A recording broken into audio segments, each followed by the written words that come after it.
सत साहिब सतगुरुदेव की जय।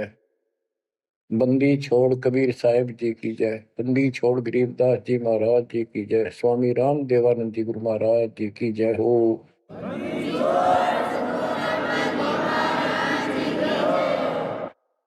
सर्व संतों की जय, सर्व भक्तों की जय, धर्मी पुरुषों की जय। श्री काशी धाम की जय, श्री सुडानी धाम की जय, श्री क्रोथा धाम की जय, श्री बरवाड़ा धाम की जय। सत साहिब जय जय सतगुरु मेरे की जय जय सतगुरु मेरे की। सदा साहेबी सुख से बसियो अमरपुरी के डेरे की। जय जय सतगुरु मेरे की जय जय सतगुरु मेरे की। सदा साहेबी सुख से बसियो सत्यलोक के डेरे की। सदा साहेबी सुख से बसियो सत्यलोक के डेरे की। निर्विकार निर्भय तू ही और सकल बेमान। हे जी साधो और सकल बेमान। सब पर तेरी साहिबी सब पर तेरी साहिबी। तुझ पर साहिब ना निर्विकार निर्भय। बच्चों, परमपिता परमात्मा कबीर जी की असीम रजा से आज आप अपने घर की जानकारी प्राप्त कर पाए हो। ये सामान्य बात नहीं है जो दास आपको बता रहा है, क्योंकि आपने कभी सुनी नहीं थी ये बातें। कहीं स्वप्न भी नहीं था कि ऐसा भी कुछ है। जब तक इस गंदे लोक में हम जिसको सुख मान रहे हैं, हम आखिरी दुख मानते हैं मृत्यु को, या फिर उस रोग को जो जानलेवा है। बस उसके बाद कितना कष्ट आ जाओ हम उसको दुख नहीं मानते, क्योंकि हम अभ्यस्त हो गए। इस कष्ट को झेलन की आदत बन गई। टांग कट जा, हाथ कट जा, टूट जा, फिर भी हम जीने की आशा करते। और बात भी सही है, वे क्यों तो जन्म हुआ था, फिर मृत्यु क्यों हो रही है। हम और सब कष्ट को स्वीकार करने के तैयार हैं, लेकिन मौत अच्छी ना लगती। हाँ, मौत को जब सरेंडर करते मौत के लिए, जब कति महादुखी हो जा, शरीर कति नष्ट होना हो, कंडम हो जा, उठा जाना बैठा जा, सांस भी साबित ना हो, हम स्वयं ही जब मानते हैं ये भगवान इसका अच्छा तो मर जावा, वो तो है ही, मरना तो है ही, मरे भीगा। लेकिन मरने के बाद कौन सा सुख होगा। फिर कुत्ता बन गया, गधा बन के कीड़े पड़ गए, वहां कौन संभालेगा। तो ये अभी हमें ये ज्ञान था नहीं, ये ऐसी दुर्गति हो क्यों रही। आपको दास बार बार बताता है, मनुष्य जीवन उन्हीं को मिलता है जो बहुत ही पुण्यकर्मी होते हैं। पिछले जन्म उनके जबरदस्त होते हैं। ये अलग बात है, किसी के ज्यादा होते हैं अच्छे कर्म, किसी के कम होते हैं, पर बढ़िया कर्मों वाले ही मनुष्य जीवन प्राप्त करते हैं।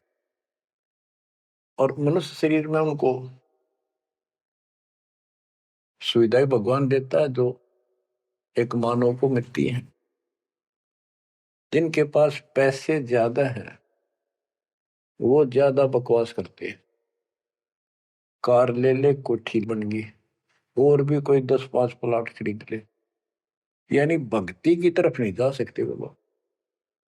या जो कतिय दुखी है, हैंड टू माउथ है, यानी समय पर रोटी ना मिलती, वो भगवान के लिए जागा कहाँ? उसको सारा दिन रोजगार की समस्या समस्या पर समस्या रहती है। तो कहने का भाव ये है कि जब तक हम थोड़े बहुत सुखी नजर आते हैं, जिस गंदे सुख को सुख मान रहे, तब तक हमें भगवान की कभी जरूरत नहीं। ये ज्ञान हो या फिर कष्ट आना शुरू होता जब भगवान याद आता, उसके लिए परमात्मा कहते हैं कबीर साहब, कबीर दुख में सुमन सब करें, सुख में करे न कोई, और जैस सुख में सुमन कर ले तो दुख का एक हुआ। कबीर सुख में सुमन किया नहीं, दुख में करते याद, कहे कबीरता दास की कौन सुने फरियाद। सुख में तो करा नहीं, जब कैर टूटने लग गया चारों तरफ से, कैंसर डिक्लेयर होगी, सांस साबित नहीं आंदा, कई कर्म हीनता फिर भी नहीं मानते कि नाम ले लो और भक्ति कर लो, बोला ना देखी जाएगी। उनके इतने कर्म कमजोर होते हैं, संस्कार माड़े होते हैं, खराब होते हैं। थोड़े बहुत कष्ट होकर भी यदि परमात्मा की तरफ लग पड़े, चल पड़े, उसका नाम ले ले, तो भी सहारा देना शुरू कर देता था। बड़ा दयालु है ये। अब भक्ति से सब दूर हो चुके हैं, और जो करते हैं वो पिछले संस्कारी हैं, उनको रास्ता ठीक नहीं मिलता, वो शास्त्र विधि त्याग कर मनमाना आचरण करने पर लगे हुए हैं। कोई बेचारे पहाड़ों पर जाते हैं, कोई तीर्थों पर जाते हैं, कोई पर भी लेने जाते हैं, कोई मंदिर में, कोई मस्जिद में, और कोई मंडी बना रखी वहां मत्था टेकने जाते हैं। यानी उनको चाह भगवान की है पर रास्ता ठीक नहीं। अब जैसा आपने प्रसंग सुना कि पांडव यज्ञ अश्वमेध में एक का पाया साध, गरीब गोरख से ज्ञानी गणे, सुखदेव जति जहान, सीता सी बहु भारिया, बहुत पत्नियां मिल जाएंगी सीता जैसी, अपने धर्म कर्म पे साफ सुथरी रहने वाली। संत दूर स्थान, कहते हैं पांडव यज्ञ अश्वमेध में एक का पाया साध, 33 करोड़ जहां थे देवता, 88,000 ऋषि, 12 करोड़ ब्राह्मण, 9,84 शब्द, उनमें एक का संत मिला, वाल्मीकि सुदर्शन जी। उसका कारण क्या था? उनकी साधना शास्त्र विरुद्ध है, गीता विरुद्ध है। तो बच्चों, शास्त्र विरुद्ध साधना करने से साधक को कोई लाभ नहीं होता। गीता अध्याय 16 श्लोक 23 में स्पष्ट किया है कि जो शास्त्र विधि को त्याग कर अपनी इच्छा से मनमाना आचरण करते हैं, लोक वेद के आधार से साधना करते हैं, उनको न तो सुख होगा और न उनकी गति होगी, यानी मोक्ष, और न उनका कोई कार्य सिद्ध होगा, सिद्धि प्राप्त होगी। इन तीन वस्तुओं के लिए, तीन पदार्थ के लिए हम भक्ति करते हैं। घर में सुख हो, शरीर में सुख हो, कार्य सिद्ध हो, ऐसी भक्ति करें कि जिसे सिद्धि प्राप्त हो, जिसके सहारे हम ऊपर जावे। जैसे सुखदेव के पास एक आकाश में उड़ जाने की सिद्धि थी, और हमारे परमात्मा कहते हैं जो हम भक्ति दे रहे इसमें 24 सिद्धि आ जाएंगे। इन 24 की 24 को भी कहीं यूज नहीं करना, उसका प्रयोग नहीं करना। ये उनमें एक सिद्धि आकाश से उड़ जाने की भी होगी। एक सिद्धि आकाश से उड़ जाई, एक सिद्धि जल पैर न लाई, एक सिद्धि कुछ खावे न पीवे, एक सिद्धि जो बहुत जीवे। ये कई कई दिन नहीं खाते पीते तो वो एक सिद्धि होती है। गरीबदास जी कहते 24 को ना मन चावे, सो हंसा सतलोक सदावे। तो कहने का भाव ये है कि ये सब शास्त्र विरुद्ध साधना करने वाले हैं, और अमीन ने जबरदस्त महात्मा मानना थे। ये ऊपर का दिखावा ऐसा गजब का करते हैं, सामान्य व्यक्ति को क्या पता। आपको भी पता नहीं था इस ज्ञान के सुनने से पहले। ये साधु हमने भगवान दिखाई देते और माथा टेका थे, इन्हें प्रणाम किया करते, इनको खूब दान भी देते थे। ये पता चला ये डले डोहा थे। गरीब डिम्ब करे डूंगर चढ़े, अंतर जीनी जूल, जग जाने ये बंदगी करे, ये बो वसूल बूल। ऊंचे से स्थान पर बैठते हैं ताकि दूर तो दिखे कि महात्मा तपस्या करे हैं, या पहाड़ों पर चले जाते हैं क्यों लोग भी भटक रहे हैं भगवान के लिए। साधु मिल जाए, कोई आशीर्वाद दे दे, घर में बरकत हो जाए, नो हो जाए, नो हो जाए, तो आशीर्वाद लेने जाया करते। और वो जंगलों में साधुओं ने ढूंढा करते, तो वो छोटा मोटा आशीर्वाद दे भी देंगे, थोड़ी बहुत राहत मिल भी गई तो मोक्ष तैनो का नो रह गया। गरीब डंब करे डूंगर चढ़े, अंतर जीवनी झूल, जग जाने बंदगी करे, भक्ति करे, ये वो असूल वो। बच्चों, आपको बताया है जो उदास एक भी शब्द बोलता है ये अपनी तरफ से नहीं, ये गॉड गिवन है। और परमात्मा ने किसको दिया? अपनी प्यारी आत्मा संत गरीबदास जी को दिया। उनके द्वारा अमर ज्ञान लिखवाया गया है, वो आपको सुना रहा है दास। रग यजु है श्याम अथर्व, ये चारों वेद चतुभंगी रे, सूक्ष्म वेद बाचे साहिब का, सोहन सा सतसंगी रे। जो परमात्मा का सूक्ष्म वेद पढ़ता है वो सत्संगी है। चारों वेद ऋग यजु साम अथर्व, ये चारों भ्रमित ज्ञान युक्त है, इनसे जीव को कोई लाभ नहीं होना, मोक्ष नहीं हो सकता। तो दास आपको ये सूक्ष्म वेद सुना रहा है। अब कुछ वाणी सुनाऊंगा। ये माया का ग्रंथ है। एक बाल्मीकि नीचे कुल साधु, जिन संघ पंचायन पूरे नादु। एक बाल्मीक जाति का, जिसको तुम नीचे को मानते थे, वो था साधु, जिसने वो पंचायन शंख बजा दिया। और गिनो माया के पुता, ब्रह्म जोगनी सब ही टूटा। ये बाकी ये माया के पुजारी, इनके पास यथार्थ भक्ति नहीं थी। चंद सूर केतक साई, जिनके आगे ये बड़े गदाई, नूरी दीपक धरे चिरागा, काल करंजन को उठ लग गया। नूरी अंग विनस है भाई, माटी के किस गिनती माई। कि ये ब्रह्मा विष्णु महेश्वर का नूरी शरीर है, हल्का सा नूर का। इन देवताओं का नूरी शरीर है, ये नकली नूर है, असली नूरी शरीर सतलोक में है। काल ने दुर्गा के माध्यम से यहाँ उस सतलोक वाली सारी डुप्लीकेट वस्तु बनवा रखी है। कति नो क्यों मिलते जुलते स्त्री पुरुष ऐसे ही है, लेकिन वहां ओरिजिनल शरीर है, बिल्कुल अविनाशी शरीर है। यहाँ कहते ब्रह्मा विष्णु महेश के नूरी शरीर है। ये नूरी अंग विनसय है भाई, माटी के किस गिनती वाही। जब ये ब्रह्मा विष्णु महेश जैसे मरेंगे तो ये मिट्टी के जो हमारे हैं, तुम्हारे मनुष्य के, ये कौन से खाते में है कि तुम ना मरोगे। और फिर क्या कहते हैं? ऐसे भरम ना भूलो लोई, इनकी ओट न उभरा कोई। जिनकी देवताओं की, ब्रह्मा विष्णु महेश की, देवी की, काल की तुम आड़ ले रहे हो, शरण लिए बैठे हो, ऐसे भ्रम ना भूलो लोई, इनकी ओट न उभरा कोई। कोई पार नहीं हो सकता, किसी का कल्याण नहीं हो सकता। यही 84 लाख योगियों पर कष्ट उठाते रहोगे।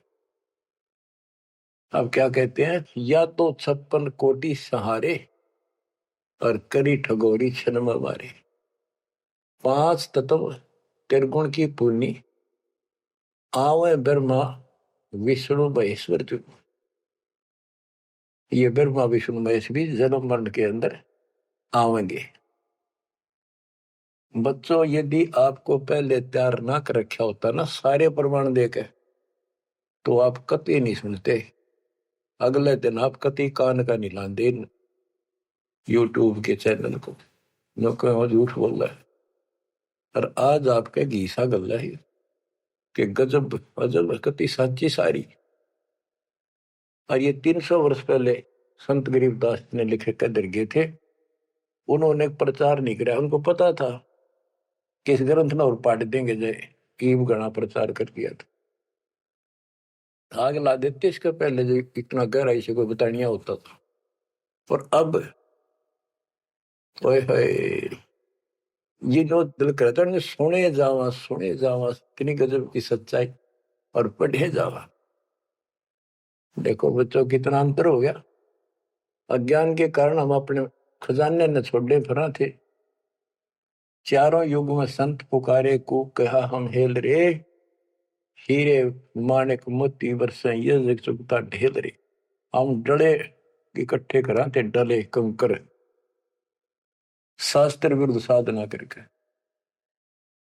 और ये हीरे माणिक मोती है, ये है वह सच्चाई रूपी हीरे मोती, ये वर्षन लायक रहे। और सच्ची भक्ति अब क्या बताते हैं, ऐसे भ्रम ना भूलो लोई, इनकी ओट न उभरे कोई। या 256 कोटि सहारे, करी ठगोरी छन में मारे। अब सुनो, या 256 कोटि सहारे, करी ठगोरी छन में मारे। 5 तत्व त्रिगुण की पुनी, आए ब्रह्मा विष्णु महेश्वर जूनी। देखो काल का जाल कितना भयंकर है। गरीब दुर्वासा को पेता, समझन आई नीचे। 56 करोड़िया 2 कटे, मची रुद्र की कीचे। गरीबदास जी कहते दुर्वासा तपस्या कर कर परमाणु बम बन गया, सिद्धियां भरगी, वचन की शक्ति आ गई। यादों के अंदर एक अभिमान हो गया था कि हमारे साथ श्री कृष्ण जी हैं। इसने चाणूर मार दिया, कंस मार दिया, जरासिंह मार दिया, कल्यवन मार दिया, और केसी मार दिया। तो इस प्रकार ये नो सोच बैठे थे कृष्ण तो ऊपर कोई नहीं, और थारा कोई कुछ नहीं बिगाड़ सकता।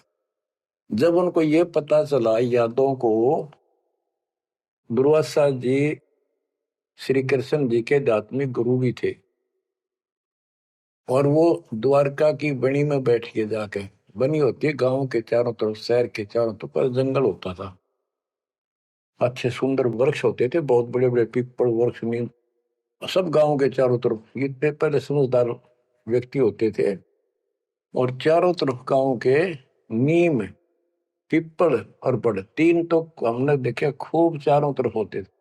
उनसे ऑक्सीजन गांव में जाती थी, किधर की हवा चलो सारी ऑक्सीजन जाती थी। तो उसका एरिया कम से कम आधा किलोमीटर का होता, और पूरे गांव के चारों तरफ होती थी। उसको बनी बोलते थे। उसमें छोटे मोटे बोझले भी होते थे, जिनकी आठ में फ्रेश हो जाया करते थे लोग, साथ में तालाब होते थे। तो क्या बताते हैं कि बनी में बैठ गया दुर्वासा जी आके, और द्वारका के अंदर ये बात फैल गई कि दुर्वासा जी बड़े पहुंचे हुए संत है, ऋषि हैं, भूत भविष्य वर्तमान की तीनों काल की जानते हैं। तो जवान जवान बच्चे थे, जिसमें श्री कृष्ण का पुत्र प्रद्युम्न भी था। उनके मन में यह आई, भाई दुर्वासा की परीक्षा लेते हैं, देखते हैं कैसा भूत भविष्य की जानता है। उन्होंने स्कीम बनाई, एक लड़के का पेट पे लोहे की कढ़ाई बांध दी छोटी सी, और गुजरियां वाले लड़कियां वाले कपड़े पड़ा दिए, मुंह पर घूंघट डाल लिया करते पहले, पूरा स्वांग कर दिया लड़की का, ले गए गर्भवती लड़की का। 5-7 और थे बच्चे, बच्चे तो क्या थे, अच्छे शादी हो रही थी उसकी, प्रद्युम्न की भी। तो वहां बच्चे भी हो रहता उसके अनिरुद्ध जैसे। दुर्वासा जी से जाकर उन्होंने कहा, हे महाराज, आप तीनों काल की जानते हो, त्रिकालदर्शी हो। ये व्यक्ति है, ये इसकी पत्नी है। इनके 10-12 वर्ष में भगवान ने दया करी है, इसका आश्रय ही है। और ये उतावले हो रहे हैं, ये पूछ लो भाई, बेटा होगा कि बेटी। दुर्वासा ने देखा दिव्य था, गुस्सा में होगा, लाल आंख कर ली, अब ये तो मजाक कर दिया। तो गुस्से में आगे कहने लगा, यह दो कुल का नाश होगा इससे, जो गर्भ है इससे। इस बात से जब गुस्सा हुआ तो भाग गए बच्चे। सारी नगरी में बात फैल गई कि बच्चों ने मजाक कर दिया और दुर्वासा ने श्राप दे दिया, या दो कुल का नाश होने का। तो उनको पता था, नगरी वालों को, श्री कृष्ण जी हमारे सिर पर कौन क्या बिगाड़ सकता है। फिर भी दुर्वासा का डर भी घना था, इसलिए श्री कृष्ण जी के पास गए और सारी बात बताई कि भगवान, बच्चा ने मजाक कर दिया, गलती तो है इनकी। और दुर्वासा जी ने श्राप दे दिया, समाधान बताओ। कृष्ण जी बोले, भाई दुर्वासा से माफी मांगो जाकर, इन बच्चा ने भी ले जाओ, उनके चरणों में डालो। ऐसा ही किया गया। दुर्वासा बोला, मेरा वचन मुख से निकल गया, वापस नहीं होता, ये नहीं ले सकता मैं, जाओ। वो आगे, अब सुनते रहियो, इस एक कथा से कितनी बात निकलेंगी, जहां हमारा भूल आ रखी थी इन्होंने। कृष्ण जी के पास आए, बहुत ज्यादा दुख हो गया सारी नगरी में। उस दिन भोजन नहीं बना, इतने दुखी हो गए। श्री कृष्ण जी के पास फिर गए जी, उन्होंने कहा है कि अब मैं कुछ नहीं कर सकता, मेरे मुख से निकल गया सो निकल गया। श्री कृष्ण जी बोले, कैसा करो, ये जो कपड़े बांध रखे थे ना, गाबा ऊपर, कढ़ाई के ऊपर रुई राई थी, और फिर नीचे कढ़ाई थी, कढ़ाई न तो घिसा के कति चूरा कर दो उसको, इन कपड़ों को फूक के और वहां डालो प्रभास क्षेत्र में, दूर यमुना के किनारे।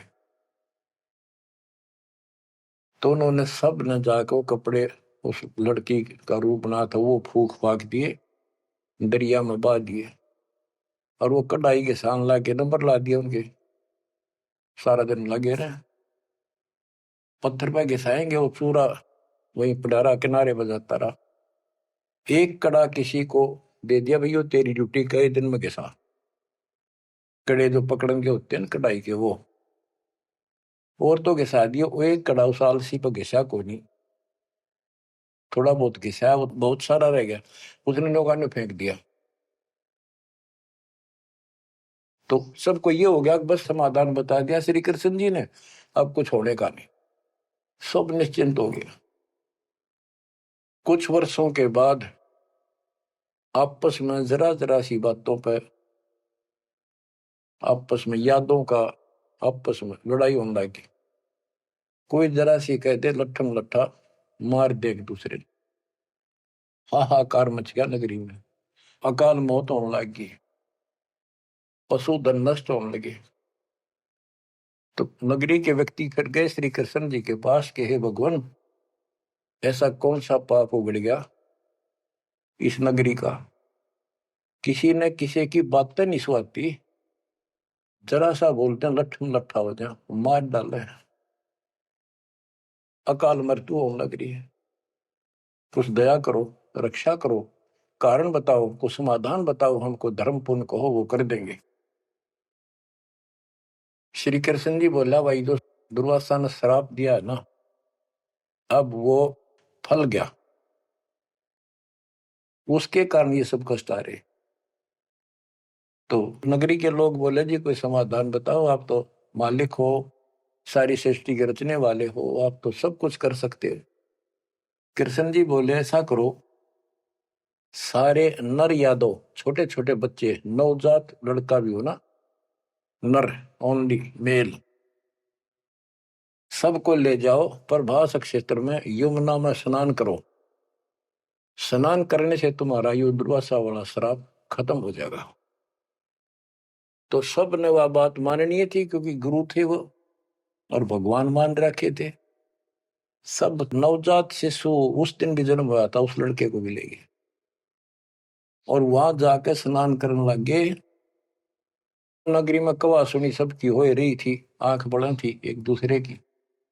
और जो कढ़ाई का चूर्ण, लोहे का चूर्ण बना कर डाला था, उसके एक घास उग गया तीखे पत्तों वाला, जैसे डाब होती है कुछ कुसकुसा जैसा, लंबा लंबा पठेरा सा सर जैसे, और इतने तीखे जैसे हम कई बार खेतों में ईख होता ना, ईख के पत्ते बहुत तीखे होते हैं, जरा सी सावधानी ना बरते तो हाथ में काट देते, वो उंगली में पूरा निशान बना देते थे।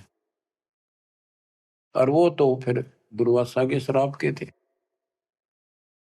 वहां पर उस सरकंडन पाड़े सर ने और एक दूसरे का मारो, वो तलवार का काम करे, गर्दन कटकर नारी पड़ जाए। वो 56 करोड़ यादव आपस में कटके मर गए, थोड़े बहुत बचे। फिर कृष्ण जी को पता चला जी सारे कटके मर गए, आप तो को श्राप खत्म हो जाएगा, ये सारा कुल नष्ट हो गया। वहां तो विष्णु पुराण में लिखा है, श्री कृष्ण जी गए और उन मूसल पाड़ के हुए, उसने भी रहे थे यादव खुद मार दिए, काट दिए सबको, अकेला बच गया। और फिर जाके एक पेड़ के नीचे बैठ गया। अब वो श्री कृष्ण ने नहीं मारे, उसमें काल बढ़ मारे। जिसकी पूजा करें, जिसका पुत्र था, उससे का नाश कर दिया। फिर क्या बताते हैं, जो बाली मारा था श्री रामचंद्र जी ने एक वृक्ष की ओट लेकर, बाली को मार के सुग्रीव को राज दिया। सुग्रीव ने फिर रामचंद्र जी की हेल्प करी लंका पर युद्ध करने के लिए। वो बाली उसने मारा था धोखा करके, आमने सामने श्री रामचंद्र जी लड़ नहीं सका, उसमें इतनी ताकत थी, 50% पावर खींच लेता था बाली। इसलिए वृक्ष की ओट लेकर सुग्रीव ने बता दिया उसके भाई ने, वृक्ष की ओट लेकर मार सकते हो, वैसे नहीं सामने नाड़ा। वृक्ष की ओट लेकर थोड़ा सा मुंह का डर तीर ठोक दे।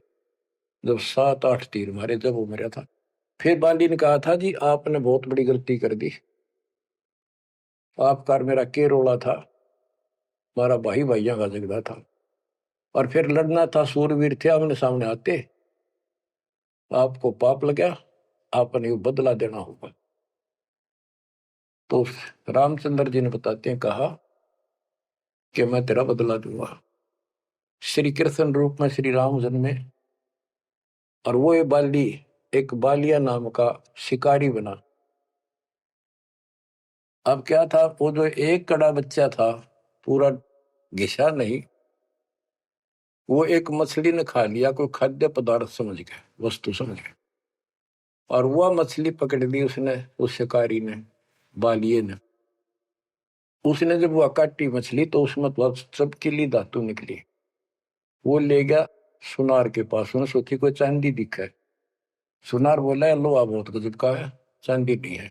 लोहार के पास ले गया, लोहार से कहा कि इसका यूं तीर बना दे मेरा, जहर में बुझा के, तो इसको विशेष रखूंगा अलग से, कोई भयंकर जानवर आ गया, शेर शार, तो उसको मार दूंगा अपनी जीवन रक्षा के लिए। तो उसने वो तीर बनवा लिया उस कड़े का, जहर में बुझवा कर पॉइजन युक्त करवा लिया। वो बालिया नाम का शिकारी सारे दिन से भटक रहा था, उसको शिकार नहीं मिला। और श्री कृष्ण जी वृक्ष के नीचे लेटे हुए थे और उसने अपने एक घुटने पर दूसरा पैर रखा था, तलवार सामने दिखाई देता, उसमें पद्म था और पद्म चमक रहा था, खूब उसकी रोशनी होती है पद्म की, जैसे 100 वाट का बल्ब हो।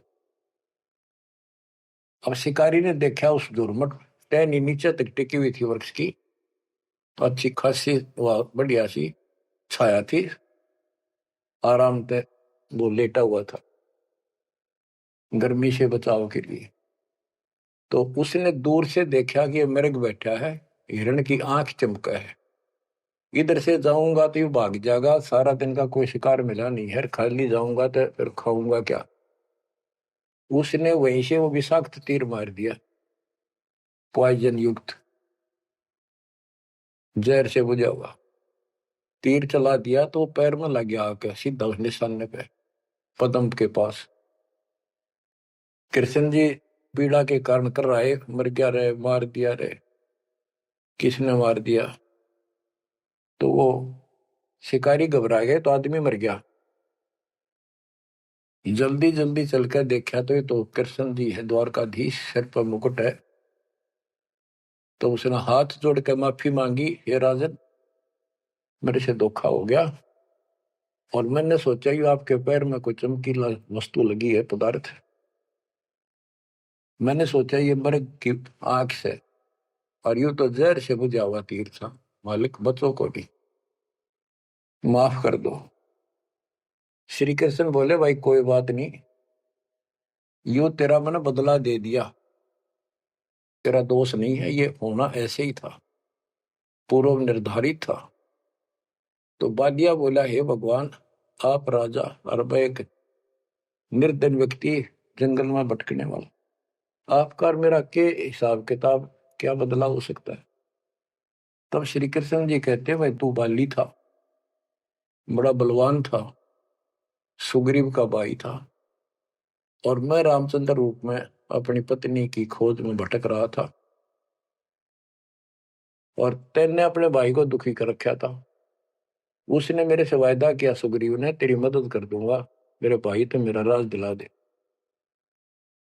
तने सीधे हाथों दिया नहीं तो युद्ध करना पड़ा, वृक्ष की ओट लेकर मैंने तू मारा, वैसे नहीं मार सकता था, वो मेरे से गलती बनी थी, धोखे से मारा तेरे।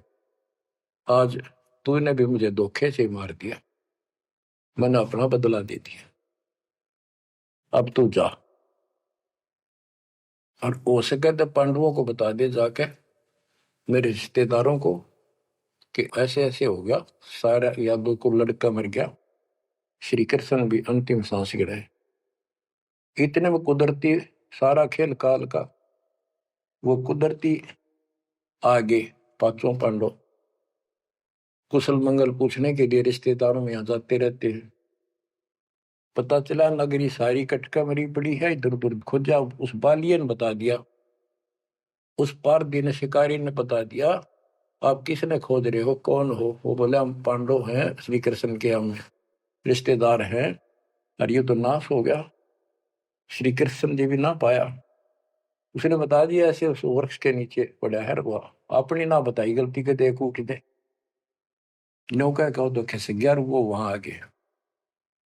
तो श्री कृष्ण जी से उन्होंने पूछा, जी क्या कारण हो गया। तक वही ऐसे ऐसे बच्चा ने मजाक कर दिया था, दुर्वासा ने श्राप दे दिया, या तो होनहार थी और होनी थी। अब सुन ले, तुम मेरे खास रिश्तेदार और भगत हो भगवान के, मेरा आपसे बड़ा अच्छा लगाव रहा है, ये मेरी अंत समय की बात सुन लो। तुम इस राज को अपने बच्चे को दे दो, परीक्षित को, और तुम हिमालय में जाकर तप करके शरीर में समाप्त कर दो। तुम्हारे ऊपर महाभारत में किए हुए वो पाप कर्म लगे हुए हैं, तप करने से वो कम हो जाएंगे। अब अर्जुन पे उस समय रुका नहीं गया, क्योंकि गीता बोलते समय उसने कहा था कि तुम्हें कोई पाप नहीं लगेंगे,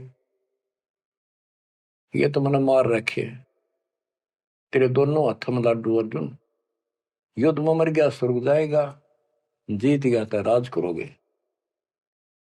उस समय अर्जुन बोला, भगवान आप बशत ऐसी परिस्थिति में हो, अब ये बात मैंने बोलनी नहीं चाहिए, लेकिन ये परिस्थिति पहले भी आई थी, जब आपने मेरे भाई युधिष्ठिर को दुखी होते को देख के, हमने जो बताया था कि इसको बड़े भयंकर स्वप्न आ रहे हैं, कष्ट है, सारी रात जागता रहता है, खाता नहीं पीता नहीं, बड़ा कष्ट में है। तो आपने बताया था कि तुम्हारे ऊपर वो पाप है जो तुमने महाभारत में बंधुघात किया था, उसके कारण ये कष्ट आया है। उसका समाधान आपने बताया, अश्वमेघ यज्ञ, वो भी हमने कर दिया, अरबों रुपये लाकर। आज आप वही पाप फिर बता रहे हो। हे भगवान, जब क्या कह रहे थे, जब गीता सुनाओ थे, मैं मना करूं था युद्ध नहीं करूं, मतलब मांग कर खा लेंगे, लेकिन आपने मेरे को टिकट नहीं दिया, ऐसा भयंकर रूप दिखाया, मैं डर गया। मैंने सोच लिया था जो युद्ध ना करूंगा तो यूं मारेगा, एक बार और दिखा दिया ऐसा भयंकर शरीर, मेरा तो वैसे हार्ट अटैक हो जाएगा। इस कारण से मैंने युद्ध करना स्वीकार कर लिया। हे भगवान, आपको हो हिमालय चले जाओ, राज छोड़ जाओ, ये कोई सा भी लाडू हाथ में कोई नहीं, ना युद्ध में मरे और ना राज रहा। ऐसा धोखा आपने કર્યા क्यों? आप तो हमारे खास थे, रिश्तेदार थे, सारा कुछ हो। तब कृष्ण कहता, भाई मुझे नहीं पता वो क्या हुआ और क्या नहीं हुआ, मैंने क्या कहा था, अब मुझे कोई याद नहीं है, इस स्थिति में नहीं हूं मैं। युधिष्ठिर बोला, अर्जुन इस समय ये बात ना करें, हो लिया जो हमारे भाग में था हो गया। श्री कृष्ण बोला, या कोई नर या दो नहीं बचा है, लेडीज हैं केवल, इनको ले जाओ, इनकी रक्षा करो, अपने साथ ले जाओ वहां पर, या इनको जंगली लोग दुखी करेंगे, इनकी इज्जत लूटेंगे, ले जाना। और मेरे शरीर को फूक के बॉक्स में डाल दियो, बॉक्स में लकड़ी के में। तो उन्होंने ऐसा किया, फूक के बॉक्स में डाल दिया, उसको दरिया में बहा दियो। तो बच्चों ऐसा ही किया गया। अब चारों पांडव तो आगे, और अर्जुन की ड्यूटी लाए, तुम सब लड़कियों को लेकर, औरतों को, और आ जाना। तो लेकर अपने घोड़े खच्चर उन्होंने बैठा बठू कर चाल पड़े। रास्ते में बिल्ला ने, जंगली लोगों ने उनको घेर लिया, अर्जुन के साथ युद्ध करे, अर्जुन पिटा, अर्जुन पर वो दोनों से उठा भी कोने, जिसने महाभारत के युद्ध में लाखों आदमी मार दिए थे, उठा नहीं, उससे जो खड़ा खड़ा पिटे। वो क्या करा उन दुष्ट लोगों ने, दुष्ट औरतों को ले गए, धन लूट ले गए, और थोड़ी बहुत बची उनको लेकर अर्जुन अपने घर आ गया, वहां इंद्रप्रस्थ आ गया। फिर वो कोस रहा है श्री कृष्ण को, कितने सारे धोखा करे हमारे साथ, नाश करवाना था, युद्ध करवाया, जब तक मेरे में ताकत देती, एक मारू था 10 मरे थे, और आज मेरा हाथ भी ना उठा, धनुष तो दूर की बात है। गीता में ये काल कहता है कि मैं बलवानों का बलवान, बुद्धिमानों की बुद्धिमय ही हूं। वह तो शक्ति दे दी नाश कराने में, वह छीन ली वापस। ऐसे धोखेबाज भगवान की भक्ति करके हमने असंख्य जन्म नष्ट कर दिया बच्चों। अब बताओ, अब सुनो इस कथा का निष्कर्ष। ना तो पांडवों को स्वर्ग मिला, नरक में पड़े, ना वो राज रहा, और जैसे किसी ने श्राप दे दिया, ये 3 ताप के अंतर्गत कष्ट होता है, वो 3 ताप का कष्ट भी श्री कृष्ण जी से समाधान नहीं हुआ। पहले कह दिया कि इसको घिसा के सारे कढ़ाई को, कपड़ों को फूक कर उस चूरे को जमुना में डाल दो, तुम्हें ये दुख नहीं होगा, दुर्वासा का श्राप कष्ट नहीं देगा। वो सारा कर दिया, फिर बोले कि उसमें स्नान कर लो, जमुना में नहाने से सारा श्राप कट जाएगा। वो बेचारे नहा भी लिए, वो श्राप तो कटा कोई ना, वो कट कर मर गए। तो ये नकली जितने संत हैं, नो धोखा दे रहे तुम्हारे साथ, वह ऐसा चढ़ा दो, वहां स्नान कराओ, पर भी में नहा लो, कुंभ का मेला बड़ा, पर भी में नहा लो, मुक्ति हो जाएगी, है उस तालाब में नहा लो, तीर्थ में, वहां मुक्त हो जाएगा। ये नो विरान मट्टी करे, कुछ होना जाना नहीं। तुम कौन राम का जपते जापम, ताते कटे ना तीनों तापम। अब क्या बताते हैं, ऐसे भरम न भूलो लोई, इनकी ओट न उबरे कोई, या 256 कोटि सहारे, करी ठगोरी छन मोरे, 5 तत्व त्रिगुण की पुनी, आए ब्रह्मा विष्णु महेश्वर जोनी। अष्ट सिद्धि नौ निधि मन के पोए, जा पर ब्रह्मा विष्णु महेश्वर रोए। नौ अवतार पार ना पाए, ब्रह्म जोगिनी सब डकाए। कृष्ण विष्णु कन्वा भगवाना, ब्रह्म जोगिनी संग खिलाना। 14 लोक रसातल कूटे, कोई गुरुमुख साधु बिरले छूटे। के कोई गुरुमुख साधु पूर्ण संत का उपदेशी भगतमती केवल इनका बचाव हुआ। यम किंकर के धाम नरेशा, सट दर्शन के बंधे केसा। विष्णुपुरी लूटी विधि भारी, जा चंदा बदनी कामनी नारी। भोग विलास करें वहां प्राणी, बोर पड़े हैं चारों खानी। कहते ऊपर के लोकों में ये सारी बकवाद करे, क्योंकि वो स्वर्ग होटल हो तो वो बकवाद और है क्या। अपनी जेब कटवा के पुण्य खत्म करके फिर पृथ्वी पा के धक्के खावे कुत्ता अपने गधा बने। भोग विलास करें वहां प्राणी, बोर पड़े हैं चारों खानी। शिव पर लूटे कूटे बहु भांति, ये जम किम कर तोड़त है छाती। बच्चों, स्वर्ग बैकुंठ मठ सब लूटे, बिस्त बीज थे सो नहीं छूटे। ब्रह्मंड 2100 आग लगी है, या कर्तबाजी सब ठगी है। बच्चों, बहुत अच्छी किस्मत आपकी। आपको ये अमर ग्रंथ, अमर ज्ञान और सच कथा सुनने को प्राप्त हो रही है। कुर्बान हो जाओ, इसको हल्के बना लो। मालिक आपको मोक्ष दे, सदा सुखी रखे। सत्साई।